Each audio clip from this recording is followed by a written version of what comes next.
음, 왜 그냥 현대 환경 현대 환경은 무언가를 명확히 보려면 먼저 딴지를 살펴보는 것이 가장 좋은 방법일 때가 많다. 정말 기이한 사실이다. 우리 삶에서 가장 중요한 것 중에 하나, 즉 우리의 먹이 환경을 살펴보기 위해서 우리가 한 일이 바로 그것이다. 지난 30년 동안 우리는 실험실에서 메뚜기, 바퀴벌레, 고양이, 개, 밍크 등 많은 동물을 살펴봤다. 또 야생에서 말느림, 보, 메뚜기, 여치, 원숭이, 유인원도 연구를 했다.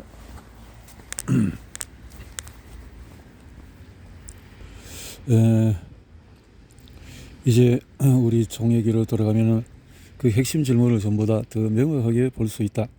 우리는 원하는 어떤 먹이 환경이든 창조할 능력을 지니고 있는데 왜 그렇게 건강하지 못한 영양 상태, 질병, 죽음, 불평등, 환경 파괴를 일으켜 온 것일까? 그 답이 보이기 시작합니다.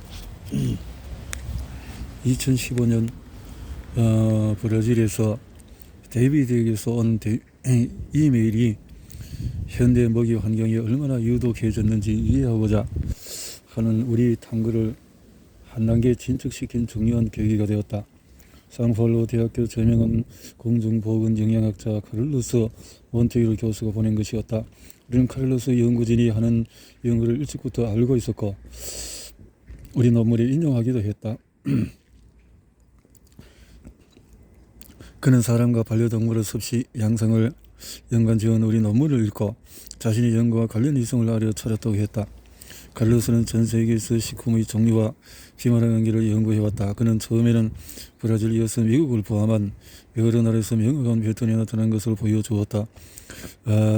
초가공식품이라는 범주에 속한 음식을 더 많이 먹을수록 사람은 더 비만해진다.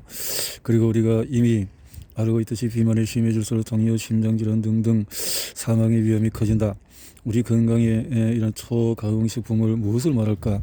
짧게 말하자면 앞에서 부탄의 히말라야 산맥으로 운동되고 느카렐로 도이나의 목가적인 리프성의 슈퍼마켓 선반에 놓인 하얀 포장지에 들어있는 바로 그 식품이다. 노바일고는 비가공식품과 성분 조성이 대체로 온전히 보존되는 단순한 방식으로만 변형시킨 식품에 속한다. 말리거나 으깨거나 굽거나 삶거나 저온 처리를 하거나 못 먹는 부분을 제거하거나 진공 포장을 하는 방식이 그렇다. 일본 식품에는 가공된 주된 목적이 더 오래 보관할 수 있도록 했고 노바 1군과 달리 2군은 자연식품이 아니라 식품의 준비, 요리, 조미에 쓰이는 요리 성분이다. 이런 것들은 비식용유, 버터와 식용유 같은 지방, 설탕, 메이플 시럽 같은 제품, 소금 등이다. 노바 3군은 가공된 것이긴 하지만 초가공 소재는 아닌 식품이다. 비가공식품이나 채소 가공식품인 1군에 지방, 설탕, 소금 같은 2군의 성분을 추가한 것이다. 노바 3군, 노바 2군.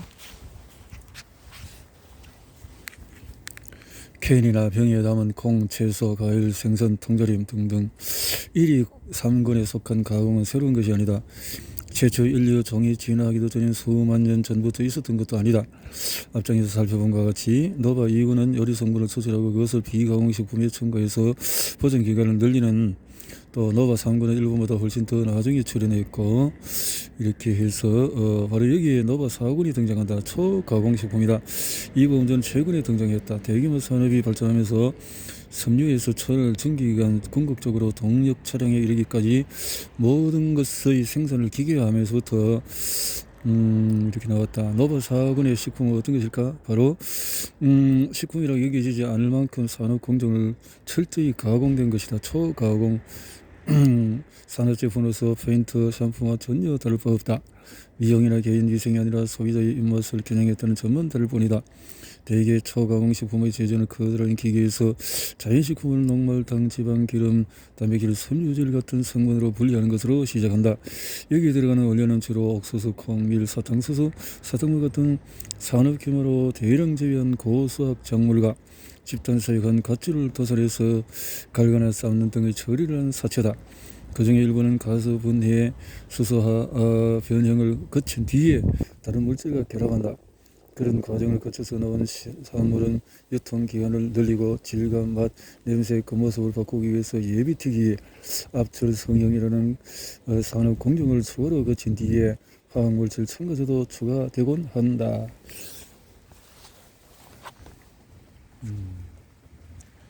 초가공 식품이 있네.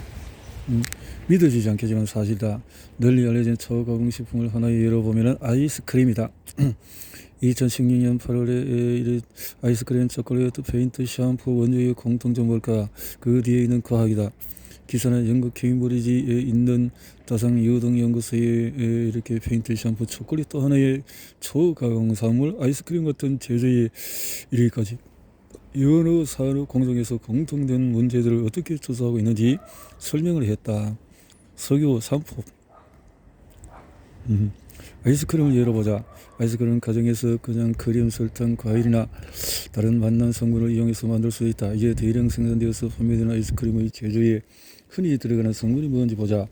벤젤 아세테이트, 비누 세제, 합성수지, 향수에도 쓰이고 프로스틱과 수지 용매로도 쓰인다. 알데히드 C17은 염료, 프로스틱, 고무에도 쓰인다.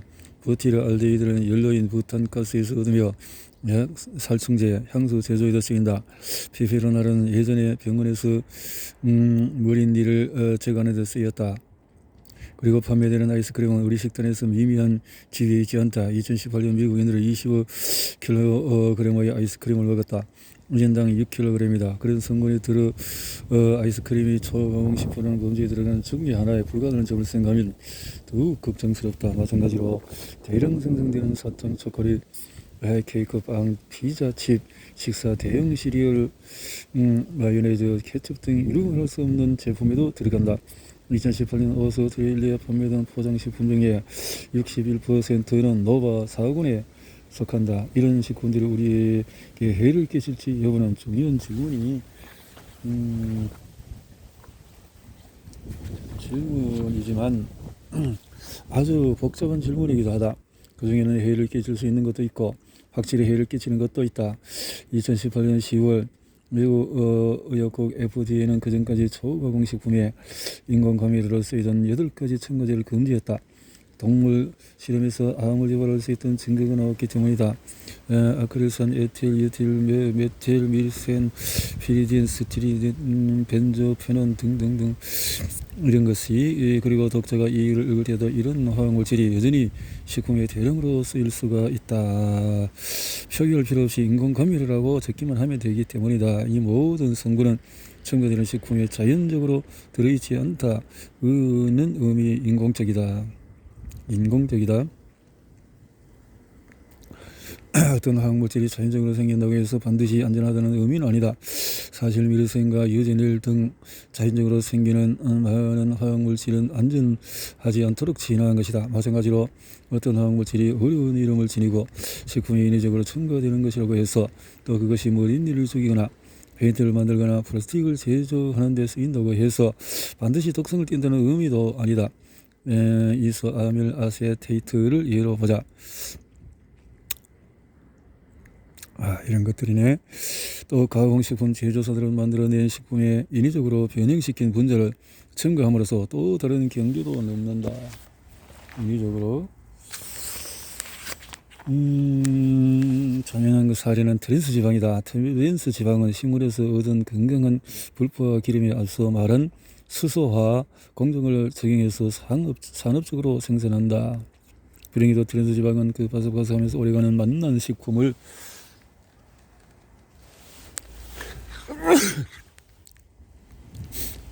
장수에는 이렇게 해서 보건경우는 트랜스 지방으로 생긴 심장질환 희마라 세계에서 약 50만 명이 사망한다고 추정하고 있다. 인공첨가제가 혼란스럽다. 우리도 그렇다. 혼란스럽다.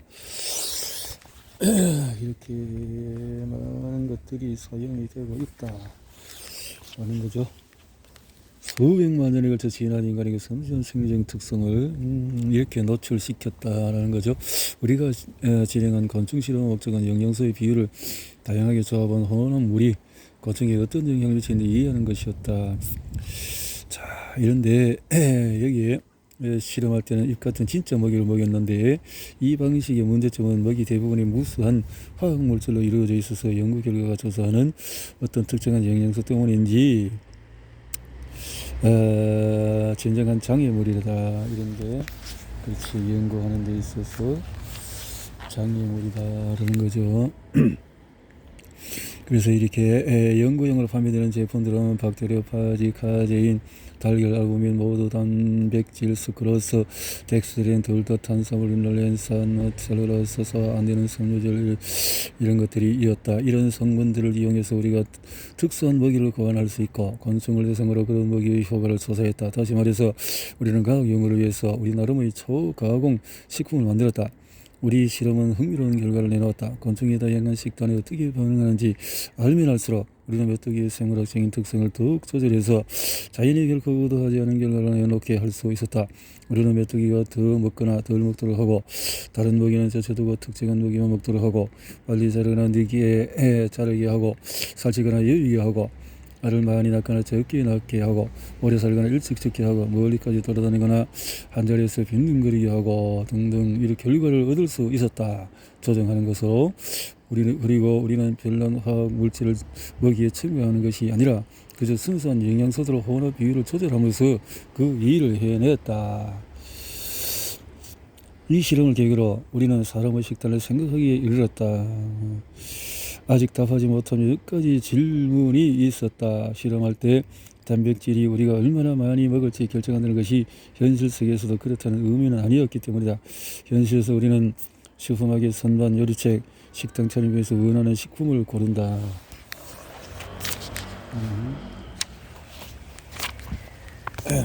우리는 단백질의 희석이 현대식품 환경에서 과식하게 만드는 원인임을 증명했지만은 또 다른 의문이 제기되었다.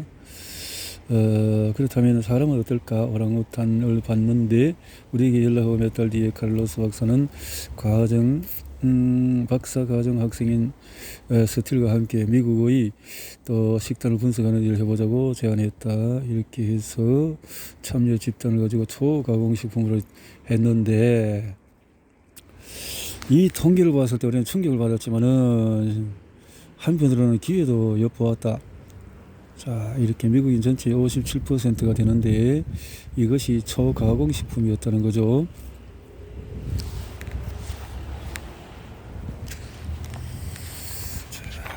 정신이 바짝 들게 하는 결과였다. 이렇게 해서 보니까 이 연구결과는 많은 답이었지만 전부 다는 아니었다. 섬유질은 단백질 다음으로 곤충의 섭식 형성에 강한 영향을 미쳤다. 섬유질이 또 지나면은 그런데 오랑우탄과 우리 인간은 어떨까? 오랑우탄은 몸에 섬유질이 얼마나 들어오든 간에 과초정이 될 때까지 열매를 먹었다. 반면에 사람은 비만이 될 때까지 열매를 과식하지 않는다. 우리는 다른 수단을 통해서 비만에 이른다. 인간과 오랑우탄은 같은 영장류이지만 열매를 먹을 때는 중요한 방식으로 다르다. 섬유질은 오랑우탄과 달리 우리가 열매를 먹어서 살이 찌지 않는 이유를 설명한다.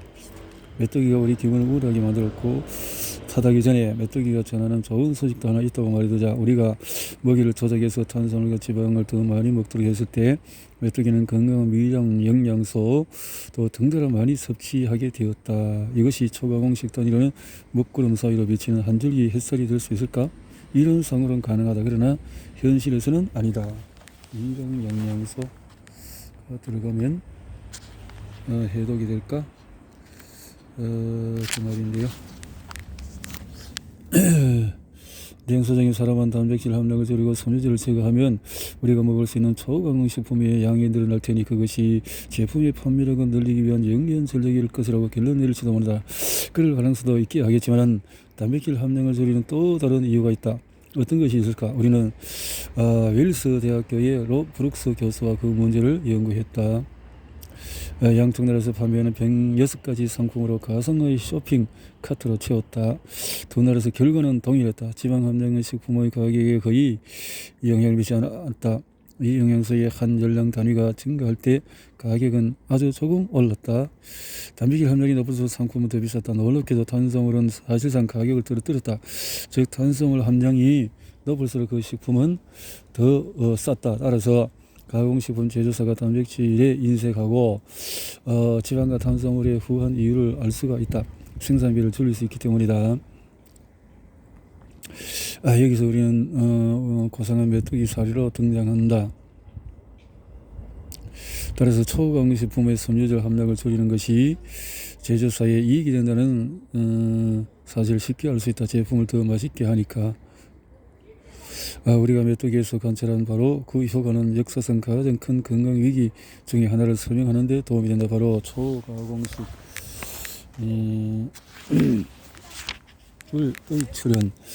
그것은 우리 식단의 두 추진력, 우리가 무엇을 먹고 하는 섬유질이 적고 지방과 탄수화물이 많을수록 식품은 맛이 좋아진다. 몇 가지 중요한 차이점은 하나는 오랑우탄은 지방을 저장할 충분한 이유가 있다는 것이다. 또 한 가지 차이점은 오랑우탄이 수백 년, 만 년에 걸쳐서 자신이 먹는 열매에 적응했다는 것이다. 적응. 여기서 끝이라면 나왔겠는데 이야기는 한 차례 더 굴곡을 거친다. 최근에 더욱 우려되는 원인이 발견되는데 우리의 산업 활동으로 일어나는 대기 이산화 증가는 농경기 초가공과 정확히 똑같이 효과를 일으킨다. 식품 제조사들은 자신들이 우리를 과시하게 만들기 위해서 제품을 고안했다고 인정할까? 아니다. 그들은 그저 맛있고 간편하고 값싼 식품을 제공할 뿐이라고 말한다. 그들이 말하는 말은 그렇다. 그러나 그 말이 틀렸다는 거죠. 요약해서 비만 및 관련 질병의 유행에 가장 책임이 있는 식품 범주는 초가공식품이다. 초가공식품은 대개 단백질, 섬유질, 미량 영양소의 함량이 낮고 지방, 건강하지 못한 탄수화물, 감미료의 함량이 높다. 우리의 동물 연구가 과식과 건강 악화를 일으킬 것이라고 시사하는 바로 그런 상황이다. 그렇다면 우리는 우리 몸이 제대로 적응하지 못한 가공된 식단을 왜 그처럼 쉽게 받아들이는 것일까?